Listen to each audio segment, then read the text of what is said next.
একজন করস ভাইয়ের আসামিকেও মানুষ এভাবে হত্যা করে না, একটা ছাত্রকে যেভাবে হত্যা করা হলো। এইসব পুলিশ নামের একটা কলঙ্ক, ঠিক আছে? এগুলো পুলিশ হয়েছে না, এগুলো হচ্ছে জানোয়ার, জানোয়ারের থেকেও খারাপ, যারা কিনা এইভাবে একটা মানুষকে এভাবে হত্যা করতে পারে। হ্যাঁ, সে কী করছে? সেগুলো অন্যায় করছে? কোনো অন্যায় করে না, জাস্ট দাঁড়িয়ে রয়েছে। যে কীভাবে গুলিটা করলো, এগুলা পুলিশ নামে জানোয়ারের সাথে যদি এখন যদি মোকাবেলা না করা যায়, আগামী ভবিষ্যৎ আরও বেশি খারাপ হবে।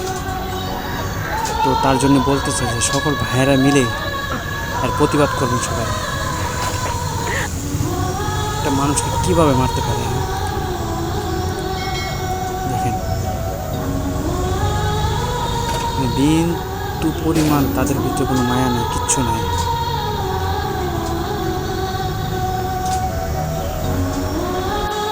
পুলিশের চাকরি পায়ে মনে হয় যে পুরো দেশটাকে পায়ে গেছে। তারা একটু ভাবে না যে আজকে পুলিশের চাকরি আছে, সারা জীবন থাকবে না, একদিন তো ঠিকই ছাড়া লাগবে নাকি? সেদিন সেদিন কি পার পাবে? পাবে না, সেদিন ঠিকই শেষ হয়ে যাবে সেই পুলিশ। কয়দিন খাইবে রাজত্ব করে? খাইতে পারতো না বেশি দিন।